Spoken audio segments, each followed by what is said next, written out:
Nou ja, as 'n mens oor siener wil praat, waar begin jy? Dit laat my dink aan wat hy self gesê het. Ek is deel van 'n baie besonderse volk. En daardie volk het 3 besondere eienskappe wat hom van enige ander volk in die wêreld, glo ek, onderskei. U behoort dit seker te weet. Die eerste ding is, hulle is die enigste volk wat vandag kan sê dat hulle 'n gelofte afgelê het met God in die afgelope 2700 jaar. Die laaste gelofte wat afgelê is en wat God geëer het, was toe die Israeliete deur die woestyn getrek het.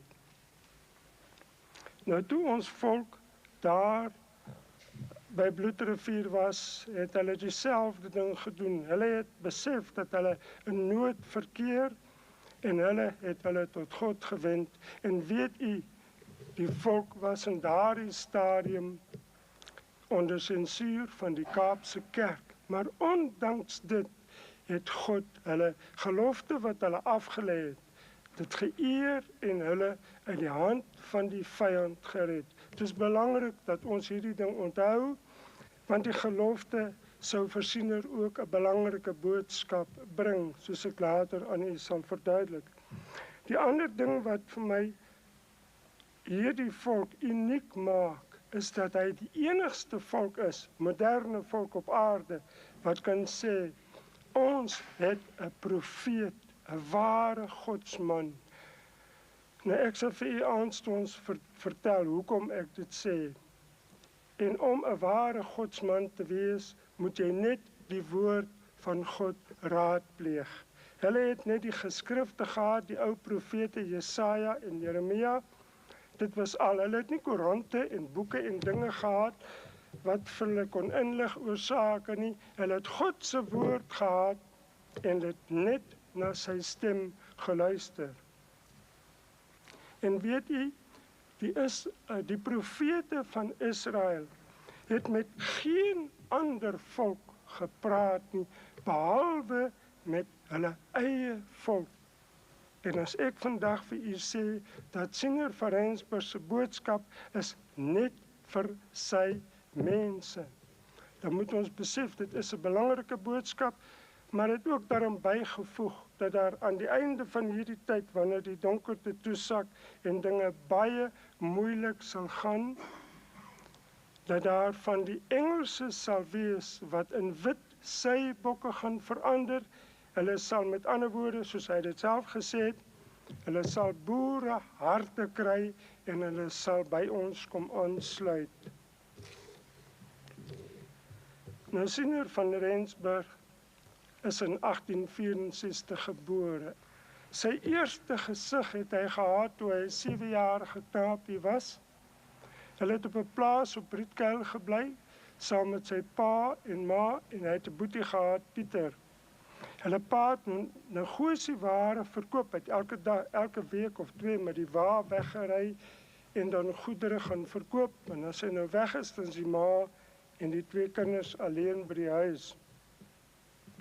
En op 'n besonderse dag is hy toe weer voort, en daardie aand het die kinders vroeg gaan slaap, en hulle ma het in die kombuis gaan sit en sy het room afgekarring. En terwyl sy daar sit, toe is daar 'n klop aan die deur. En sy maak oop en hier staan een van die plaasvolk buite en hy sê vir haar, "Missis, hier kom moeilikheid vannag. Die volk wat hier werk is baie kwaad, want die ou baas behandel hulle nie goed nie, en hulle het besluit, ons gaan vannag die plaas aanval, die huis afbrand en julle almal doodmaak." Sy skrik haar toe letterlik buite weste, en sy staan op, sy laat alles net so, en sy gaan na die kamer toe, en sy maak die kinders wakker, en sy sê, "Kom julle, opstaan, trek julle aan, ons gaan nou na die bure toe." En Pieter het opgestaan, sy klere aangetrek, en hy het gaan wag. En sy is na klaasie toe, waar hy geslaap het, en toe sy hom wakker maak, toe sit die ouetjie regop op bed, en hy laat sy beentjie so afhang, en sy ma sê vir hom, "My kind, jy moet gou maak, ons moet vlug, want hier kom moeilikheid. En hy skud sy kop, hy sê, nee ma, ons hoef nie pad te gee nie. Sy sê vir hom, nou wat bedoel jy nou? Hy sê, ma, ek het nou net in 'n droom, het die Here vir my gesê, as ons vannag hier bly, sal hy ons bewaar en niks sal gebeur nie. En sy het hom so gekyk, toe sê sy, nee my kind, laat staan hierdie dinge van jou, gaan trek vir jou aan, dat ons kan loop. En toe, vir die eerste keer in sy jong lewe, het Klaasie van Rensburg met T gepraat. Hy sê vir haar, nee ma en Pieter kan maar gaan, maar ek sal vannag net hier bly.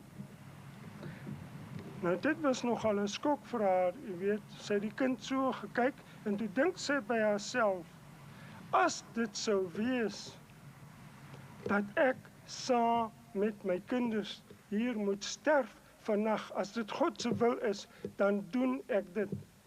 Toe sê hulle op die riempiesmatbank gaan laat lê, en sy het die geweer gevat, en daar by hulle gaan sit, en onmiddellik het Klaasie gekom en langs haar gesit. En hulle het die hele nag daardeur gesit, tot die ander dagbreek. Toe staan sy op, en sy gaan en sy maak die gordyn oop, want hulle het 'n lawaai buite gehoor, ver af. En toe sy by die venster uitkyk, toe sien sy, daar op 'n heuweltjie naby die huis, daar is die plaasvolk saam getrek. En daar raas en lawaai dit. En toe kom staan Pieter, klein Klaasie, by haar. En hy kyk ook saam met haar deur die venster. En op daardie oomblik, toe vlieg daardie volk om, weg en hulle hardloop. En weet jy, totdat sy dood is, het sy gesê, kon ek nooit sê waarom hulle weggehardloop het nie. Maar sy het een ding geweet, dat hierdie kind van haar oor 'n baie besonderse gawe beskik. En sy het altyd vir die mense om haar gesê, my kind sal nog eendag 'n predikant word. Maar hy het nooit 'n predikant geword nie, want hy het nooit die geleentheid gehad om te gaan leer nie. Weet jy, hy was net 20 dae van sy lewe op 'n skoolbank.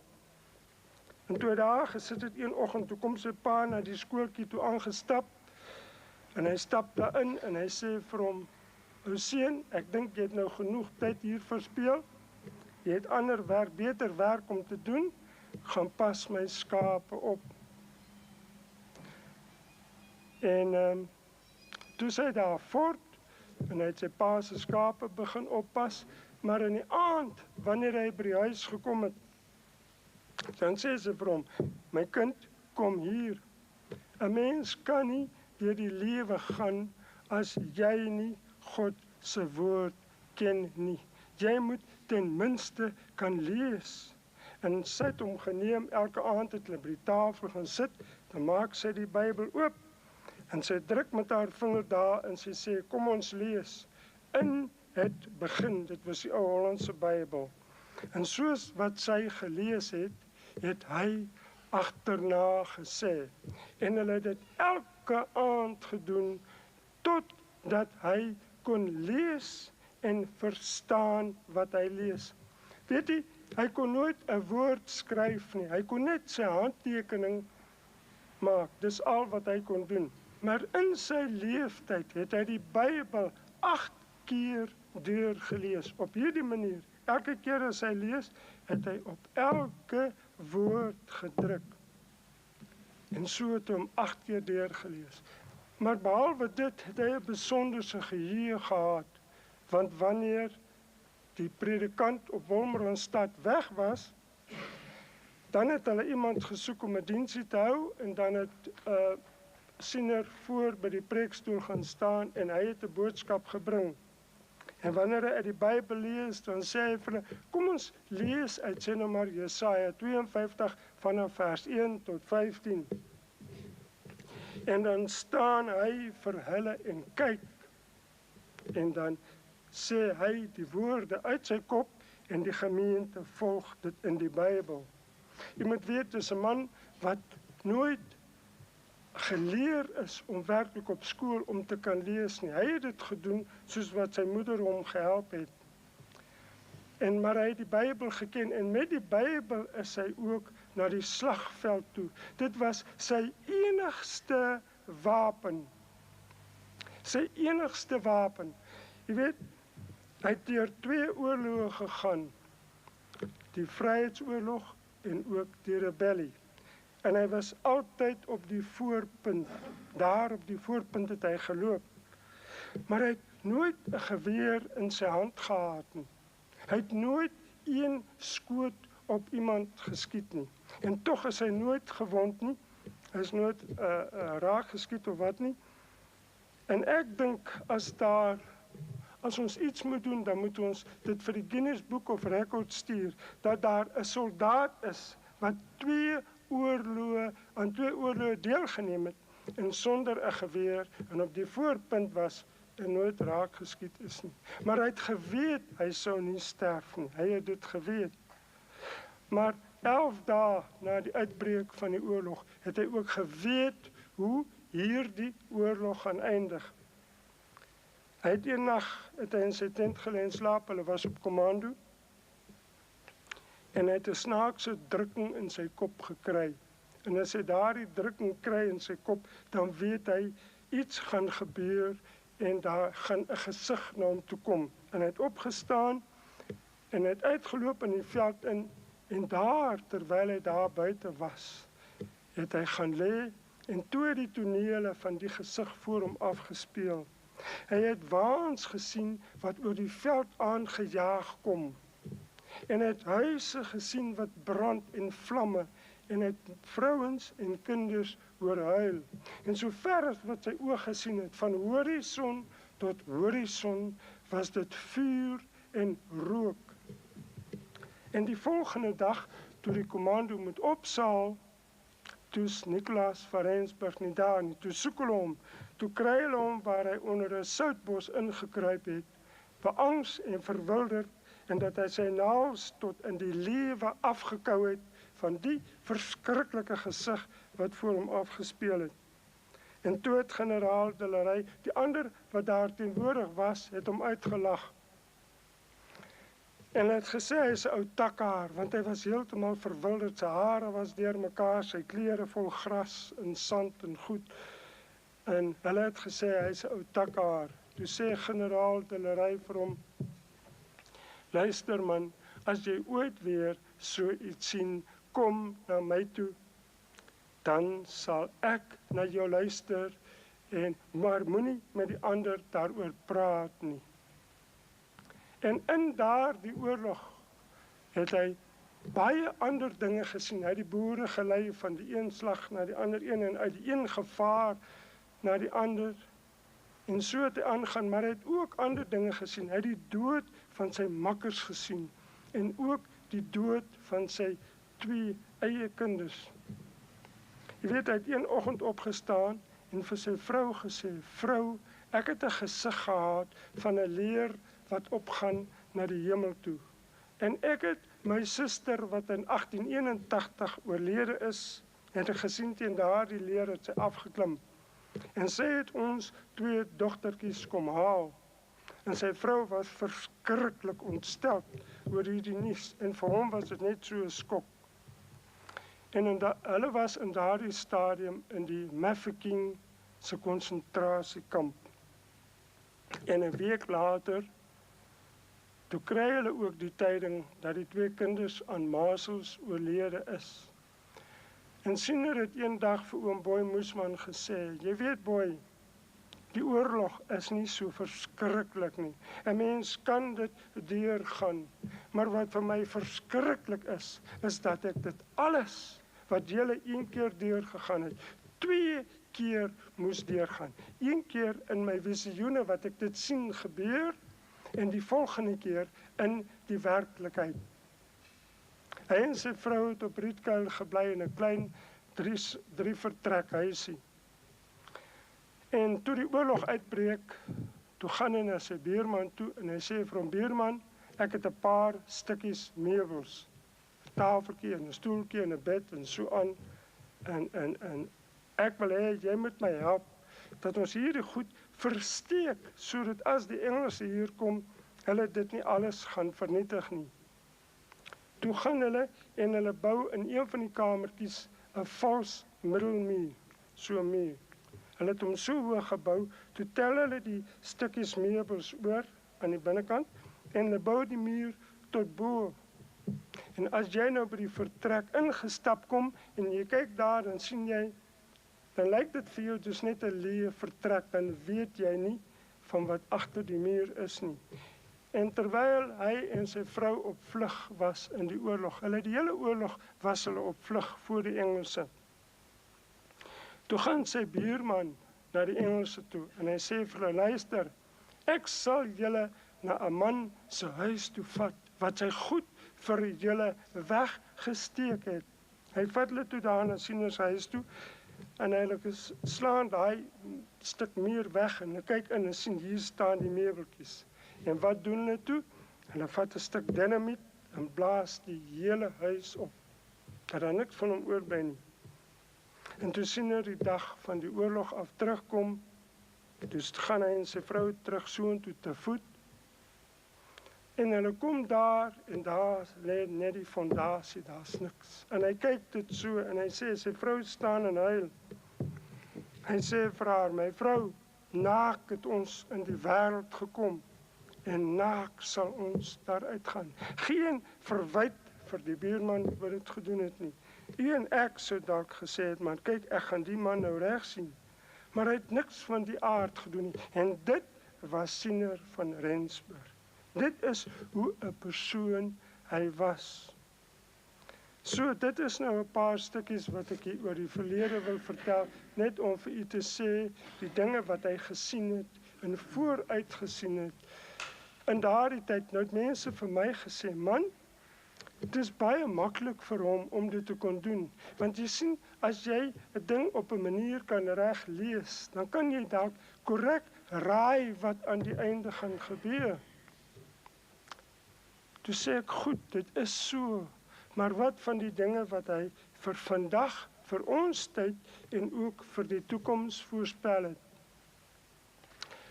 Gerard het net nou vir my 'n ding gewys in die Bybel wat dit sê, dat as 'n profeet spreek en profeteer, en dit kom nie waar nie, dan is hy nie van God nie. Maar as hy gespreek het, en dit kom waar, dan moet ons weet, hy is 'n Godsman, en dat hy die boodskap van God gekry het, en dit sal ek nou vir u in die volgende gedeelte bewys. In 1990 het ek een oggend in my sitkamer gesit, en ek het gelees uit Samuel, 1 Samuel hoofstuk 9. En daar het hulle beskryf van Saul en sy diensknegt wat op pad was om donkies te gaan soek. Hulle kon dit nie kry nie. Die hele wêreld plat geloop, hier gesoek en daar gesoek.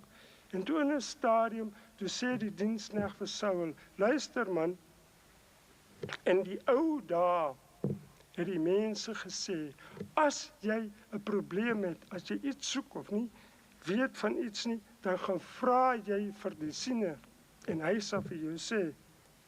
En weet jy, toe ek die woord siener daar lees, toe sê 'n stem vir my, ons het ons eie siener gehad. En ek het regop gespring, en ek het dit hardop herhaal. Ons het ons eie siener gehad.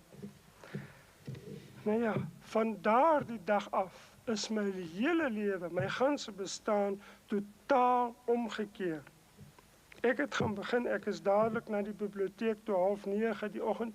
Ek het die hele dag in Mosselbaai se biblioteek deurgebring en gesoek na iets van hierdie siener. Want al wat ek van hom kon onthou, was toe ons hier buitekant Lichtenburg gebly het, en ek so 'n klein lad was, en my pa vir ons vertel het van die ou man wat bedags na die koppie agter sy huis gegaan het, en daar sy Bybel gelees en gebid het.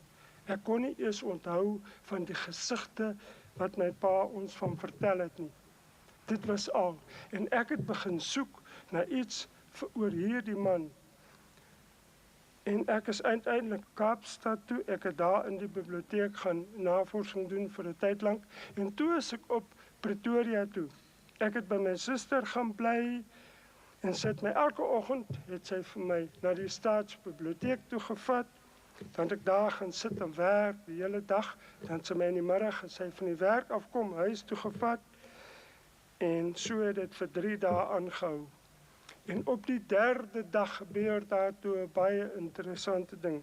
Ek kom by die biblioteek ingestap en die sekretaresse daar sê vir my, jong, hier was 'n oom wat vir jou, wat gister vir ons kom vra het ons enige iets oor Siener van Rensburg? En sy sê toe vir hom, ek weet nie of hier iets is nie, maar ek weet net, hier is iemand wat op hierdie oomblik besig is met navorsing oor Siener. Miskien kan hy help. Nou ja, laat ek nou maar eerlik met u wees, in daardie stadium het ek feitelik nog niks van die boereprofeet geweet nie. Ek het die ou koerante van 1880 af wat ek kon kry, het ek deurgewerk, elke oggend. Elke dag as ek daar kom. En as ek iets oor die Siener raak geloop het, het ek hulle gevra om vir my fotostate te maak, of ek het dit afgeskryf, en so het ek maar aangegaan. En toe gee sy vir my 'n stukkie papier, opgevoude stukkie papier, met sy naam en adres op. Ek het dit in my sak gesteek, en ek het teruggegaan. En 12 uur, toe kom my suster daar aan, toe sê sy vir my, luister, ek moet nou dokter toe gaan.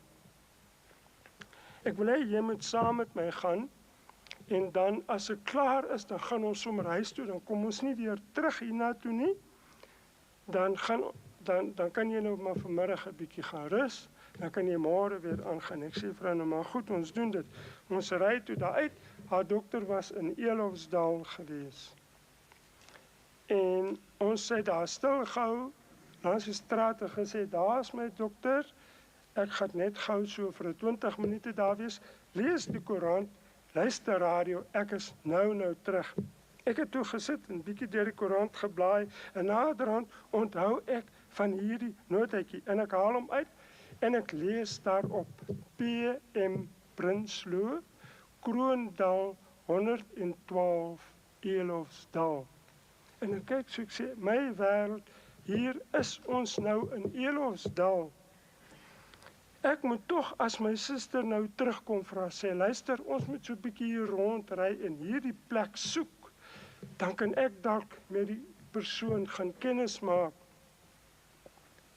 En ek het so 'n bietjie rond gekyk, en toe ek so opkyk, toe staan hier 2 sulke pale, en bo op die pale is 'n groot bord, en op die bord staan Kroondal. Nou, hier kan 'n mens 'n reaksie verwag as so iets gebeur.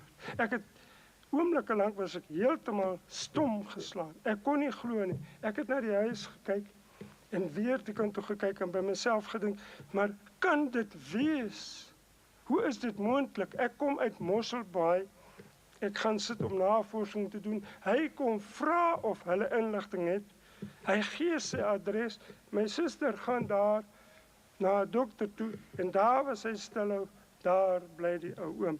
Ek is onmiddellik uit die motor uit, daar was so 'n heining gewees, ek is deur die heining, en ek het gesoek 112, en toe ek daar aankom, toe klop ek aan, toe maak mevrou Prinsloo oop. En sy sê vir my, haar man is nie tuis nie, maar ek kan die volgende dag terugkom. Toe is ek terug, en weet jy, ek het daar die hele dag by hom deurgebring.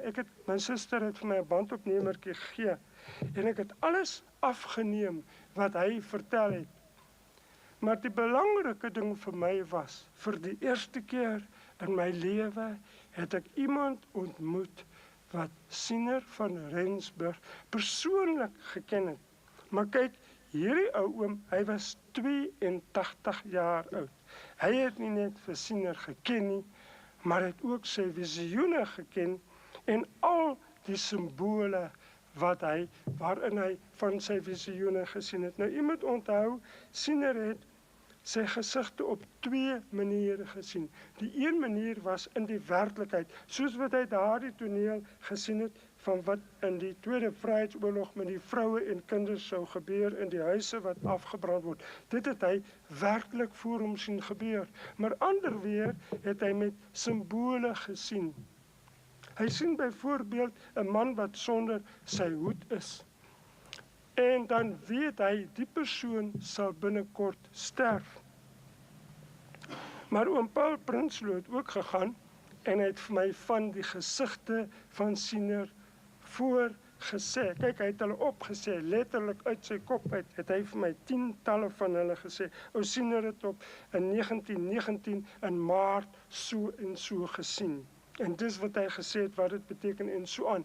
Die hele bandjie vol en nog aan die ander kant. En toe ek die middag daar by hom weg is, toe sê hy vir my, luister, ek wil hê jy moet terugkom, want ek het nog dinge wat ek jou wil vertel. Maar ek is toe klaar gemaak met my navorsing, en ek is terug Mosselbaai toe. En ek was pas terug gewees. So 'n week of 2, ek kan nie onthou hoe lank daarna nie, toe kry ek 'n briefie van mevrou Prinsloo waarin sy vir my sê, want Paul is oorlede. Nou, daarvandaan het ek toe aangegaan en ek het probeer, want hy het vir my gesê, Siener se dogter het alles opgeteken in 2 boeke. 2 ou skrifte wat van 1916 af, en ek het vir die goed begin soek. Maar ek kon dit nêrens kry nie. Ek het ook 'n berig in 'n rapport van 1981 gekry, waarin hulle daar sê, Siener van Rensburg se gesigteboeke is weg. Maar ek het aanhou soek, ek het na Wolmaranstad gebel, daar die munisipaliteit, die biblioteek, en toe sê iemand daar vir my, kontak Lichtenburg se museum. En ek het die Lichtenburg museum geskakel en met meneer Jan Skutte kontak gemaak. En deur hom het ek uiteindelik Siener se gesigte gekry.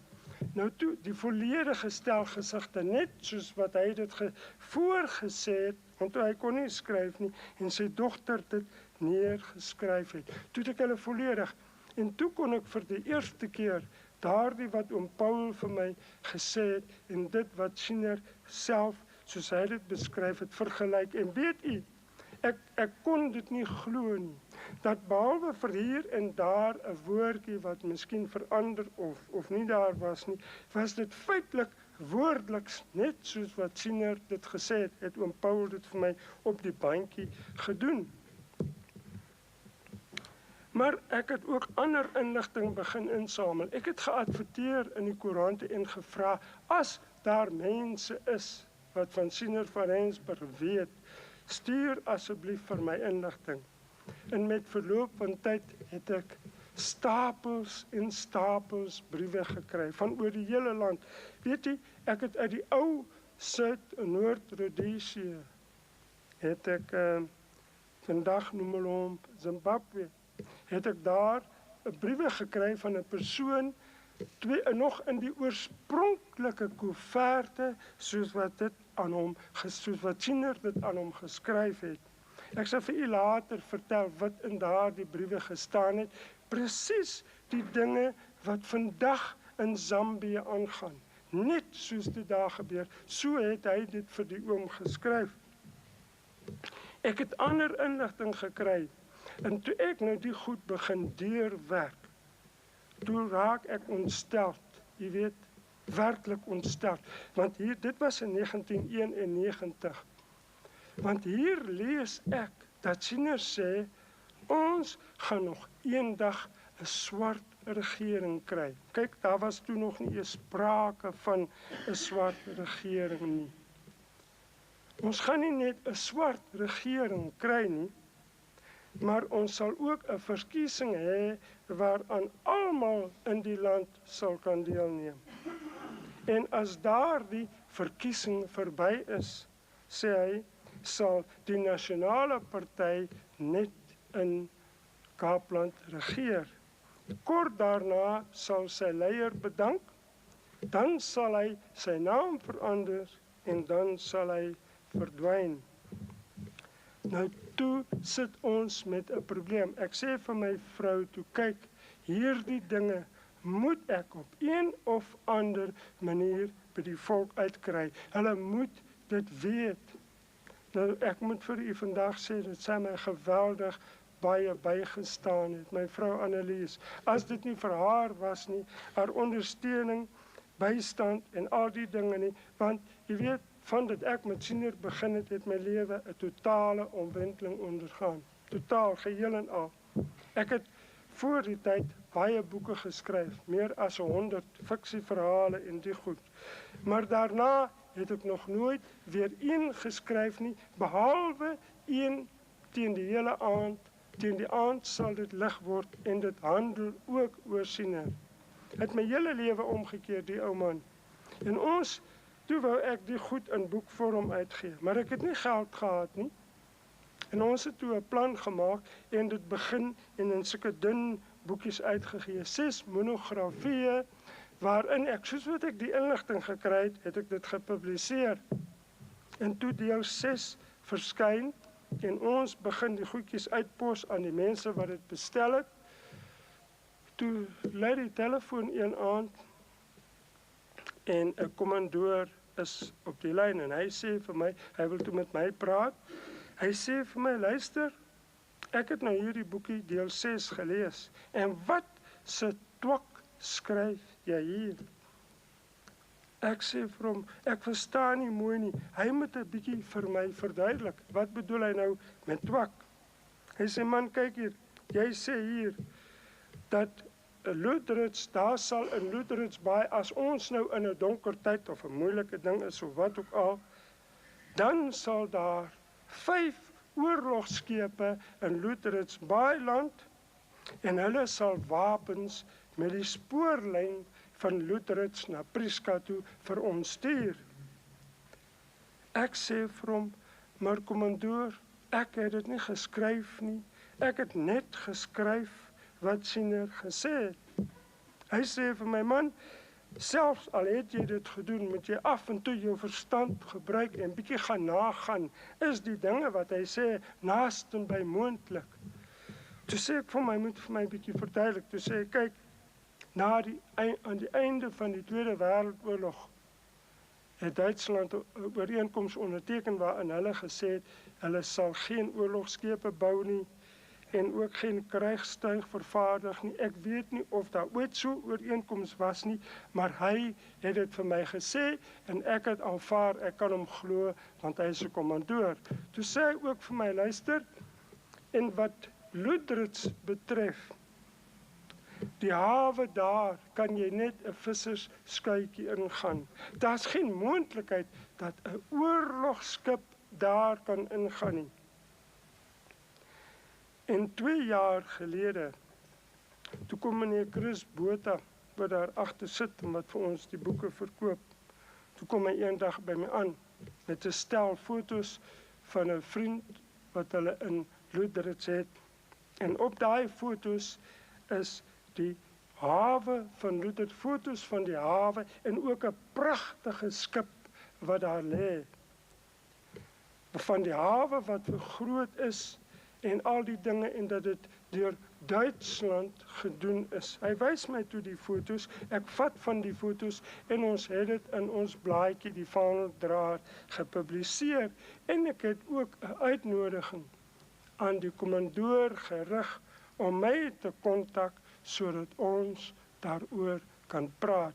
Maar daar was 'n ander interessante wending ook. Dit was in November 19, ek dink dit was 22 November 1998, is ek een oggend op pad kafee toe om melk te gaan koop. En terwyl ek by die kafee instap, toe is daar 'n rakkie met koerant op, en ek loop so verby en my oog vang iets en ek kyk en ek sien, daar's 'n pragtige foto van 'n oorlogskip, en ek kyk en ek lees en ek sien daar staan, eerste Duitse oorlogskip besoek Kaapstad sedert 1938. Dis nou my eie woorde, ek kan nie die presiese opskrif meer onthou nie. Ek steek toe vas en ek koop vir my 'n koerant en by die huis gaan lees ek hier die berig. Die skip wat daar Kaapstad aangedoen het, was die Schleswig-Holstein. In 1938 het ook 'n Schleswig-Holstein Kaapstad aangedoen. En hierdie een is die eerste Duitse skip wat Kaapstad aandoen en hy was op sy nooiensvaart en hy was vergesel van 4 ander fregatte. Maar toe voel ek nou lekker en opgewonde. Toe wil ek nou baie graag met ons kommandoor kontak maak. Want intussen het ek verneem dat die spoorlyn wat hy vir my gesê het, man, ek het daar verby gery en gesien dat die telegraafpale, die sand lê opgehoop, dat net die wit insulators bo uitsteek. Dit het hy vir my gesê, ek kan nie sê of dit so is nie. En hy het ook gesê, daai spoorlyn sal nooit weer gebruik word nie. Ek verneem, ek was nou daar op Katoe van iemand wat betrokke is, wat daar werk, wat vir my sê, die spoorlyn is in gebruik. So dit is hoe dinge verloop het. Nou in 1993, toe het ek al heel wat meer inligting as wat ek net in daardie 6 boekies gehad het van Siener. En ons besluit toe, nou wil ek dit in 'n boek, in 'n boekvorm uitgee. En ons noem die boek Stem van 'n Profeet. Maar ek moet die ding op een of ander manier adverteer. En ons plaas toe 'n advertensie. U moet onthou, dit was November 1993. Dit was so 5 maande voor die Aprilverkiesing. Toe sê ons in daai advertensie, Siener het gesê dat die verkiesing sal kom en dat die regie NP net in Kaapland sal beheer hê, dat sy leier gaan bedank, dat hy sy naam gaan verander en dat hy gaan verdwyn. Nou die advertensie het pas verskyn, ons het hom later in 'n rapport ook herhaal. Nou, die advertensie het pas verskyn, toe lei die telefoon een aan, en hier bel 'n persoon my. Hy sê vir my, kyk, ek is 'n voormalige of gewese privaat sekretaris van advokaat John Foster. En hy sê feitelik dieselfde woorde wat die kommandoor vir my gesê het. Hy vra vir my, wat se twak, hy het 'n skerper woord gebruik. Skryf jy hier oor die nasionale party? Hy sê, man, ek is met die nasionale party gebore, ek het in hom groot geword, ek het jare lank in hom gedien. Hy bestaan al amper 50 jaar.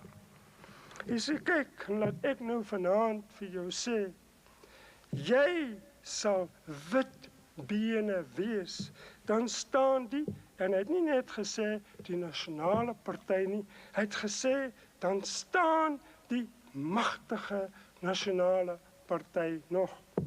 Nou ek weet nie wie se bene, wit been hy gesien het nie, maar beslis nie myne nie, want ek is daarom nog hier. Nou so het ek deur Siener van Rensburg gegaan, en dit het my laat besef, al hierdie dinge, jy weet, het my laat besef, maar werklik, die ou man was nie net 'n waarsêer soos Nostradamus of een van die snare nie. Hier is iemand met 'n boodskap vir sy volk. U sal net nou sien watter boodskap dit is. Dit is die gedeelte wat ek nou vir u vertel, hoe dinge verloop het, totdat ons in die tyd waarin ons nou is. Maar ek dink wat u miskien die meeste sal interesseer, is die dinge wat hy gesien het, wat nog moet kom. Ek het net nou vir u gesê, dat ek het 2 briewe van 'n ou oom uit Noord-Rhodesië gekry, waarin hy geskryf het, waarin Siener vir hom gesê het, kyk, daar gaan 'n emmer bloed in Rhodesië, dit is nou Zimbabwe, omval, ek sien dit val daarom. En dit gaan spesifiek die boere raak. Die boere gaan bitter hieronder ly. En hulle bloed gaan loop. Hy sê, en dit sal erger word met hulle, en erger word. En op 'n dag sal dit so erg wees, dat hulle nie meer daar kan bly nie. Hy sal gedwing word om pad te gee van sy plaas af. Hy sal sy plaas moet verlaat. Nou ek weet dat al 'n hele klomp van hulle is van die plase afgedwing, maar hierdie ding is iets wat blykbaar nog in die toekoms moet gebeur. Maar toe het Siener van Rensburg, behalwe dit wat hy vir hulle gesê het, ekskuus tog, het hy gesê, as dit is wat daar gaan gebeur, wil ek, hy het dit vir Boy Moesman gesê, sê oom Boy, wat daar gaan gebeur, hier by ons, gaan dit veel erger wees. Veel erger. Hy sê, hier gaan ook 'n emmer bloed omval in die noorde. En dan gaan ons 'n verskriklike ding in hierdie land sien. En hy het dit so vir hom beskryf. Hy het gesê, ek sien, jy sal een aand op jou stoep in Johannesburg staan. En jy sal uitkyk oor die stad. En jy sal dink, mense, wat 'n pragtige aand. Daar speel 'n kind, daar hardloop 'n hond en daar loop twee mense. Daar sit iemand op sy stoep en dis 'n mooi, rustige aand. Hy sê, en dan sal jy omdraai en jy sal gaan slaap. En na middernag, onthou, na middernag sal jy wakker word. En dan sal jy 3 dinge hoor.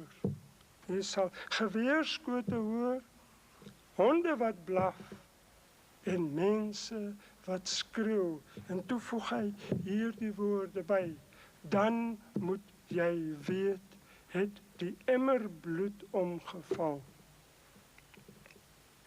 Nou toe is oom Boy bitterlik ontstel. Hy het gesê, oom Siener, nou wat gaan ons in daardie tyd doen? Toe sê Siener vir hom, dit sal wees soos 'n tweede bloedrivier. Toe vra oom Boy vir hom, nou wat bedoel jy?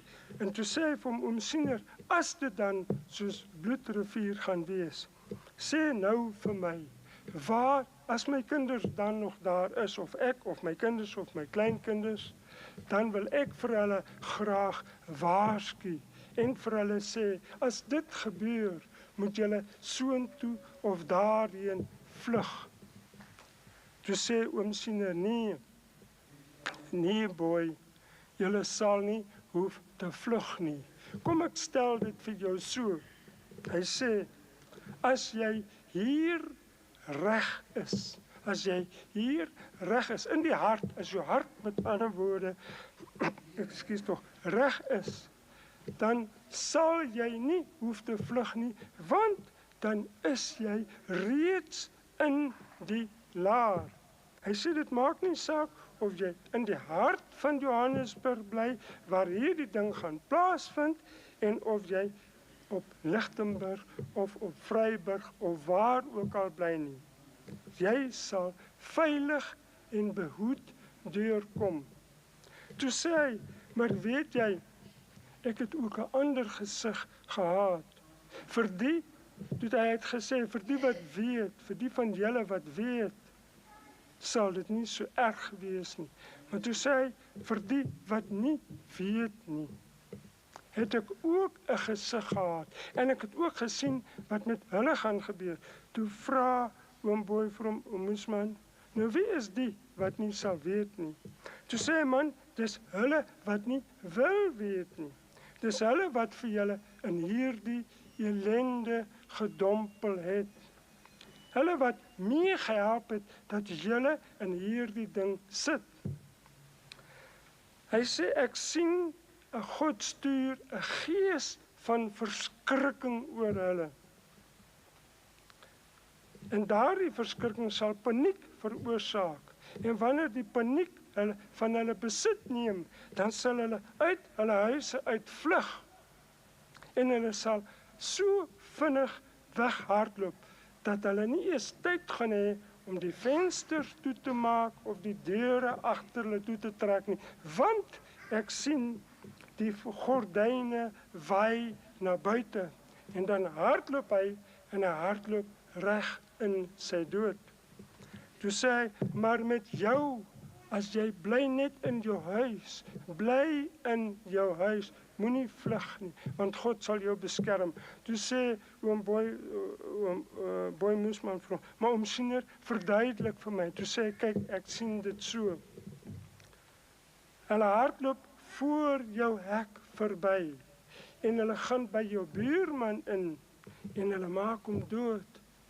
En jy sal dit nie weet nie. Want weet jy, hy sal nie eers, as hy daar verby hardloop, weet, daar is 'n hek wat hy verby gehardloop het nie.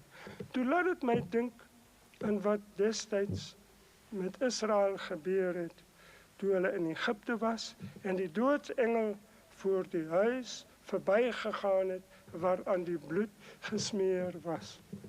Dat hy verby gegaan het, en niemand het gesterf nie, daar die mense het behoue uitgekom. Dis presies feitelik dieselfde ding. Maar hoe gaan ons reg wees in ons hart? Ek sal net nou vir u daarby kom. Ek wil net sê, Siener het 'n gesig gehad wat direk op hierdie ding betrekking het. Hy het gesê, ek sien 'n swart man word vrygelaat uit die gevangenis. En as hy vrygelaat word, dan gaan hy na die ooste, Rusland en die plekke. En as hy terugkom, dan sien ek sy vlerke, die kleur van sy vlerke is grys, dit is anders. En dan weet ek, hy gaan verander, hy kom terug met 'n boodskap, met 'n ander boodskap, ander ding as wat hy gegaan het. Sy hart het daar verander. Hy sê, en daardie man gaan 'n baie bekende en beroemde persoon word. Maar daar sal 'n dag kom, dat hy te sterwe gaan kom. En die dag as dit gebeur, dan sal hulle hom vat, en in 'n kus plaas, en hy sal iewers, ek vermoed, ek weet nie waar nie, miskien op Kerkplein of iewers, vir 7 dae lank in staatsie gaan lê. En mense sal van oor die hele wêreld kom, om aan hierdie persoon 'n laaste eerbewys te bring. Hy sê, en die dag as hy begrawe word, dan staan ek, en ek kyk en sien in my visioen, ek staan hier, en ek sien die kus sak af in die graf. En as die grond bo oor die kus toegaan, en hy is begrawe, dan sien ek 'n vuur slaan rondom die graf uit. En daar die vlamme hardloop oor die land. Maar een groot vlam hardloop vooruit. En dit is die nagaanval wat hy op Johannesburg gesien het. Nou dit is Siener van Rensburg se verhaal. Ek weet nie of van u wat weet van Johanna Brandt nie. Sy het 'n soortgelyke gesig gehad, net om vir u kortliks te sê, om dit te bevestig dat wat Siener gesien het, was nie sommer net toevallig nie. Johanna Brandt was 'n predikantsvrou. Haar man was moderator van die hervormde kerk, en dit was in 1916, toe sy moeder baie siek, en sy gaan waak by haar siek moeder. En op 1 Desember, terwyl sy in die nag by haar moeder waak, toe verskyn 'n engel aan haar. En hy sê vir haar, Johanna, skryf wat ek vir jou sê. En sy gaan haal 'n skryfblok en papier, en die engel sê vir haar, ek het 'n boodskap van God aan jou. God sê, aan die einde van hierdie eeu gaan hy met sy volk in die gerig tree. Hy gaan hulle straf oor hulle sondes, oor hulle dwalinge, hulle ongeregtigheid. En ek meen, ons almal weet in watter toestand hierdie volk vandag geestelik is. En hy sê vir haar, En dan sien ek, en toe vra sy vir hom, maar hoe gaan dit wees? Hoe erg gaan die strafgerig wees? Toe sê hy, kom ek wys vir jou. En hy wys vir haar, en hy wys vir haar Johannesburg, en hy wys vir haar die slagting wat daar plaasvind, en die bloed wat daar loop. En sy het uitgeroep hardop, sy sê, my God, ek kon nog nooit dink dat daar soveel bloed in die strate van 'n stad kan loop nie. En u weet, haar buurvrou se dogter het enkele jare terug daar na ons op Mosselbaai toe gekom. En sy het persoonlik die inpad afgery om vir ons hierdie ding te kom vertel. Sy sê, my ma het vir ons as kinders gesê, die nag toe Johanna Brandt hierdie gesig gehad het, toe hulle haar die volgende dag weer sien, toe's haar hare spierwit, en sy is in 1964 oorlede, en sy het met daardie spierwit hare is sy graf toe. Dit moes 'n ontsettende gesig gewees het wat sy gesien het. Toe sê die engel vir haar, kyk, ek wil hê, jy moet hierdie boodskap na die volk toe vat, en hulle waarsku, en sê, hulle moet terugkeer tot God, anders gaan hierdie ding gebeur. Maar hy sê ook, ek het nog 'n tweede boodskap vir jou, vir die swart volke van Suid-Afrika. Jy moet hierdie een aan die swart volke van Suid-Afrika vat. Gaan sê vir hulle, dat God sê, as hy in daardie tyd, wanneer hy met sy volk begin in die gerig tree, moet hulle nie by die volk inkom en meedoen aan die volk se sake nie. Hulle moet hulle self een kant hou. Hulle moet op geen manier inmeng nie. Maar hy sê hierdie belangrike ding, hy sê luister, veral moet hulle nie gaan en probeer wraak neem vir dit wat hulle meen onregverdig of wederregtelik aan hulle aangedoen is nie. Hulle moet dit glad nie doen nie, want sou hulle dit doen, sal God hulle een en almal vernietig. Nou weet u, Johanna Brandt het gegaan en op haar eie koste het sy daar die boodskap eers aan die volk gaan skryf, en dit het in 1918 verskyn, en sy het op eie koste die boodskap aan die swart volke in 5 tale vertaal, en dit begin versprei onder hulle. En toe kom haar kerk, die hervormde kerk, en hulle skop haar uit die kerk uit. Toe sê sy, nou hoekom doen julle dit? Toe sê hulle, stop dit, of jy kom nie terug in die kerk nie. Toe sê sy, maar dit is nie my boodskap nie, dis nie wat ek wil nie, dis wat die engel vir my gesê het, ek doen net wat hy my gevra. Toe sê hulle vir haar, dan is jy nie welkom in die kerk nie. En sy skryf daar, weet jy, sy sê, ek het sondagoggende by my man, waar hy gepreek het, my man se kerk, verbygeloop na 'n ander kerk, wat 'n enkelaar af was, en daar ek in die kerk gegaan, maar sy het onmiddellik gestop, en om hierdie boodskap uit te dra. Toe sê sy, kyk, as die volk dan dit nie wil weet nie, dan los ek dit. Dis hulle saak, as hulle nie belangstel nie. Nou dit klop met wat Siener gesê het. In 1997, dit sou die 28ste Februarie wees, het die KP ons gedagvaar oor 'n boek wat advokaat Pretorius uitgegee het, Volksverraad. Ons moes in die Hooggeregshof wees op die 28ste. Ek het op die 22ste het ek na Pretoria toe gegaan. Ek het gevlieg, en my broer Hans het my op die lughawe kom haal, en ons is daar uit die lughawe gestap, en op pad na die motor toe het 'n man na my toe gekom en gesê, ek wil 'n bietjie met jou gesels. En ons het toe uiteindelik begin gesels, en hy het toe vir my hierdie ding gesê. Hy sê vir my, kyk, ek was 'n polisieman in die polisiekantoor in Johannesburg, en ek het eendag 'n gesprek gehoor wat plaasgevind het.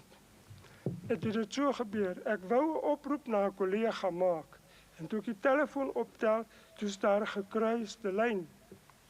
En ek wou die telefoon weer die gehoorbuis neersit, toe hoor ek wat die een vir die ander een sê.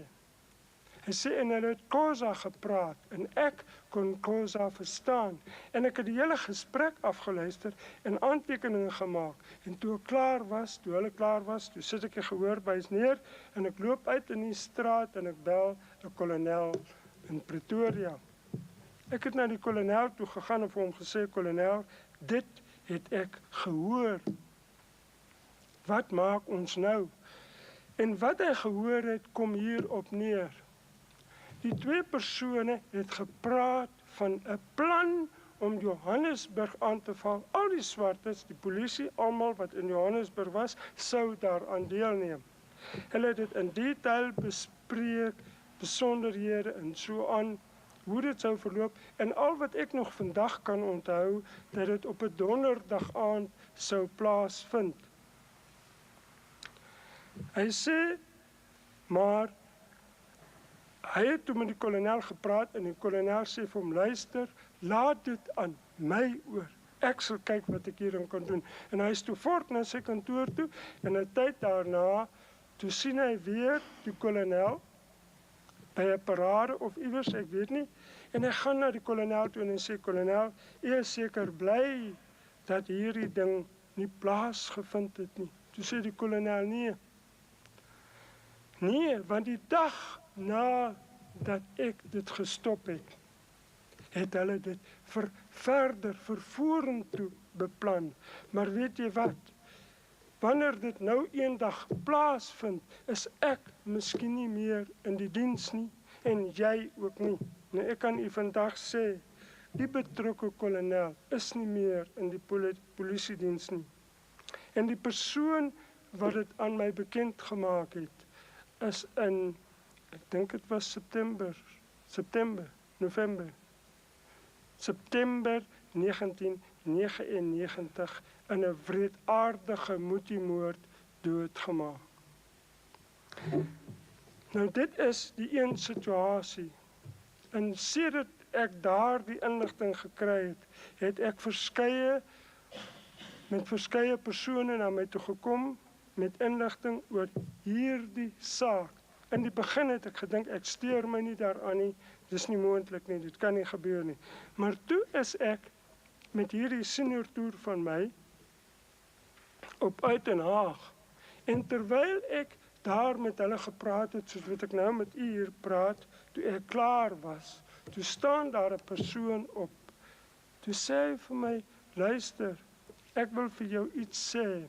Jy het nou gepraat van die aanval en die dinge en so aan. Ek wil vir jou iets vertel wat daarby aansluit. Ek sit een Sondag in my huis, my vrou en dogter is kerk toe, en daar is 'n klop aan die deur, en toe ek oopmaak, toe staan daar 'n swart man voor my. En hy sê vir my, luister, ek wil net kom kyk hoe lyk my huis. En ek sê vir hom, luister maat, ek dink jy maak 'n fout. Hierdie huis, ek bly al 25 jaar hier. Ek het hom 5 jaar terug afbetaal, dis myne. Ek dink jy het die verkeerde adres. Toe sê hy vir hom, nee, ek het nie die verkeerde adres nie. Ek het 'n dokument, 'n brief of 'n watsnaam in my sak, en op daardie brief staan hierdie huis se adres. En daar staan ook dat wanneer Mandela die dag sy kop neer lê, kom trek ek hier in, en nie jy of niemand gaan my keer nie. Hy sê, weet jy, en soos wat ek so gesit het, ek weet nie presies waar nie, het sy geweer daar gestaan. Hy sê, ek het opgespring en my geweer gegryp, en hy het omgevlieg en weggehardloop. Ek was in Wellington gewees. Toe kom 'n kerel na my toe, en hy ook na so 'n praatjie wat ek gegee het. Toe kom hy na my toe sê vir my, ek wil vir jou iets sê wat daarby aansluit, by wat jy hier gesê het.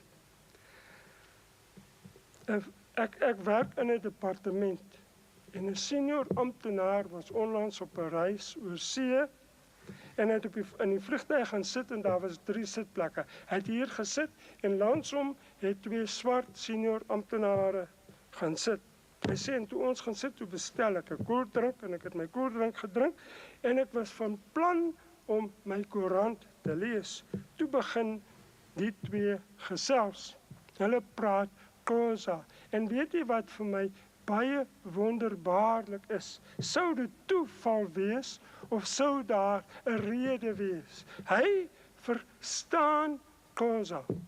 Hy sê, en hulle begin praat, en die een sê vir die ander een, jy moet nou die woorde wat ek nou vir u sê, verskoon, want dit is wat hy gesê het.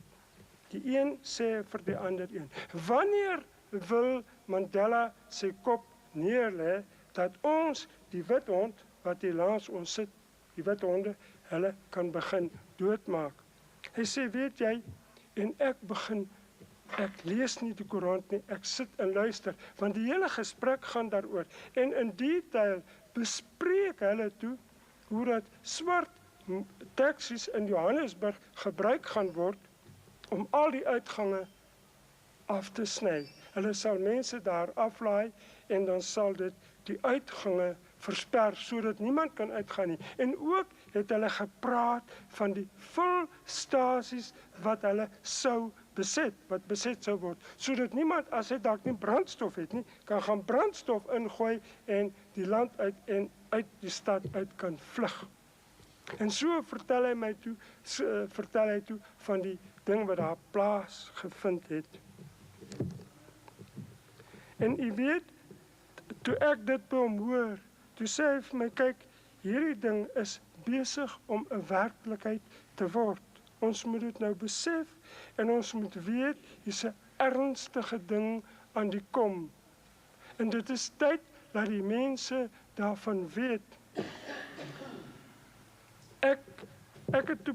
Dit was wat my hierdie dinge het my laat besluit in die begin van die jaar, 22 Maart, die rede hoekom ek vandag hier is. Ek wil dit vir u so stel. Op 22 Maart het die Gouritsmond se biblioteekdiens vir my gevra om 'n praatjie by hulle te gaan hou. En ek het met hulle gaan praat oor die dinge wat ek nou vandag vir u hier vertel. En ons is die aand, Chris Botha, meneer Botha was saam met my gewees. Nou ek wil net hier byvoeg, u weet, hy het daardie dag saam met my gegaan. En sedertdien was hy nog elke keer saam met my.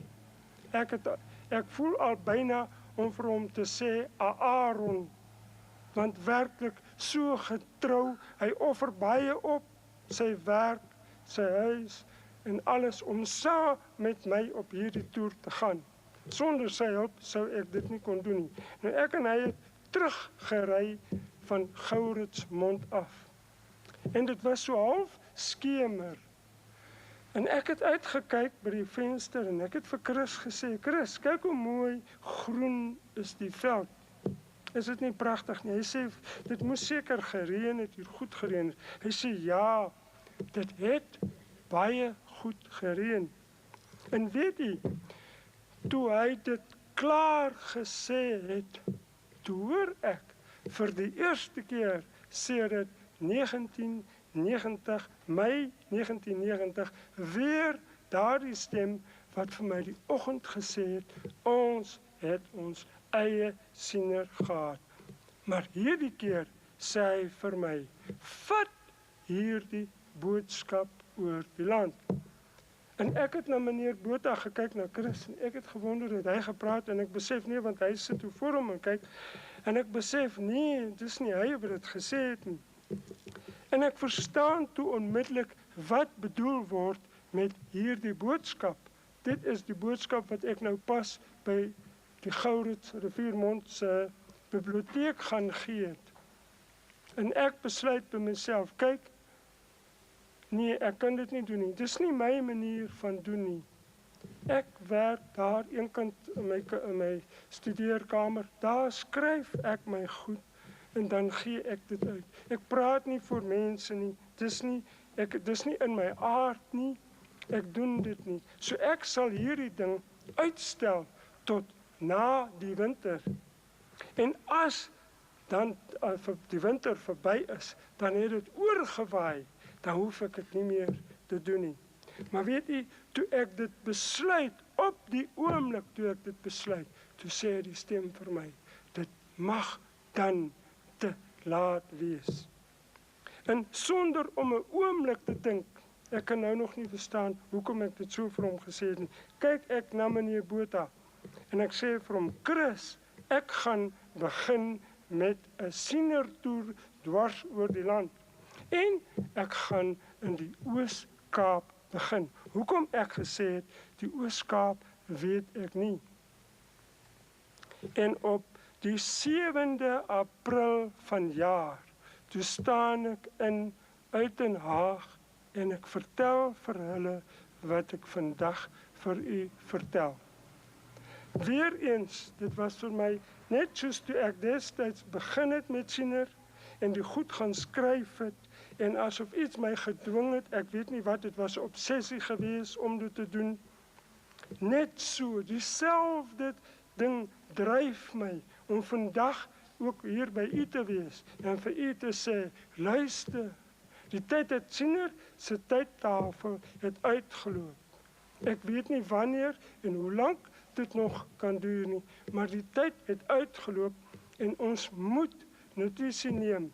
Nou toe ek daar in Graafrenet met hulle gepraat het, toe staan daar 'n ou baas op en hy sê vir my, het jy geweet van die profesie van Pretorius, Andries Pretorius, wat hier op sy monument hier buite staan? Toe sê ek, nee, ek het nie eens geweet, daar's 'n monument van hom nie.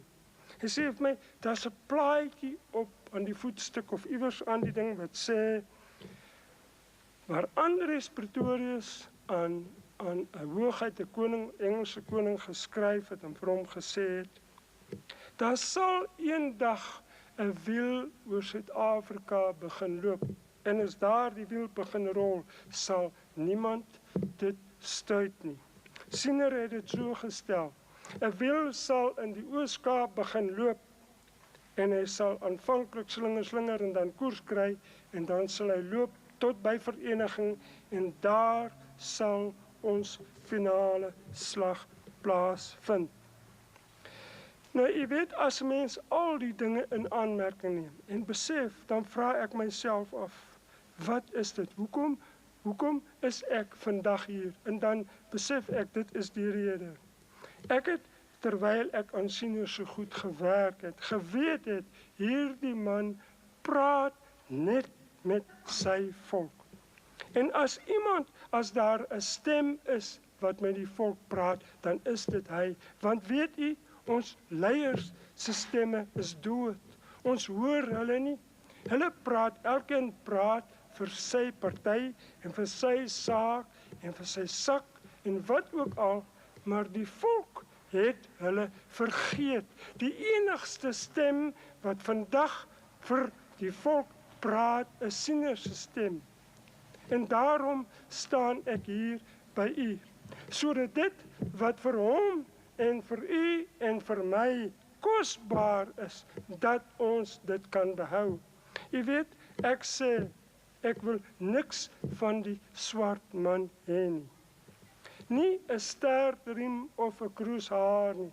Al wat ek wil hê, is dit wat vir my kosbaar is, waarmee ek groot geword het, wat vir u en my, wat uit ons verlede kom, laat ons dit net bewaar en behou, en hy kan sy dinge op sy manier behou.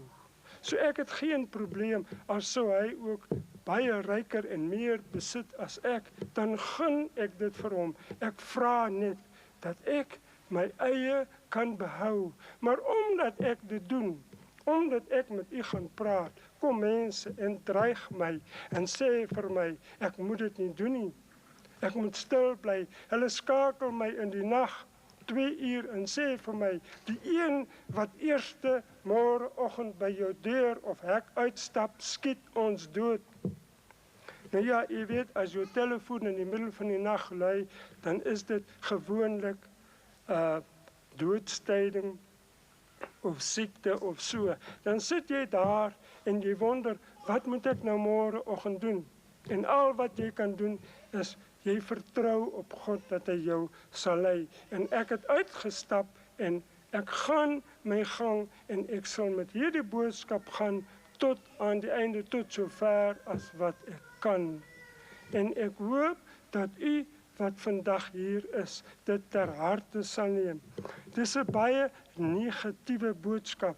Ek voel bitter, 'n mens voel neergedruk as jy self soos wat ek daaroor praat, wanneer ek daaroor moet praat. Dit ontstem my. Maar weet u, sien dit 'n pragtige, positiewe boodskap vir ons almal gehad. Hy sê, kyk, as hierdie volk wil besef wat met hom gebeur en terugkeer na sy God toe, op sy knieë gaan en hom verootmoedig, dan sal God ons uitred. Maar hy sê, as ons dit nie doen nie, dan sal God kom en hy sal die skroef aandraai en hy sal hom aandraai en aandraai. Ons kan besluit hoe lank ons wil wag, hoe lank ons die skroef wil voel aandraai, voordat ons die knie gaan buig. Hy sê, en weet jy, God sal hom aandraai, tot op daardie dag, dat ons geen keuse het nie, dat ons sal moet sê, daar's geen ander uitweg nie, dis net hy wat ons kan red, en dan moet ons na hom toe terugkeer. So belangrik is dit. En dit is sy boodskap vir hierdie volk. Weet jy, ek is so dankbaar dat ons hierdie dinge weet. Dat ons, u en ek dit vandag weet. Want as ons doen soos hy gesê het, dan kan dinge totaal verander. Maar vir die wat weet, sal dit nie so erg wees nie. Baie dankie.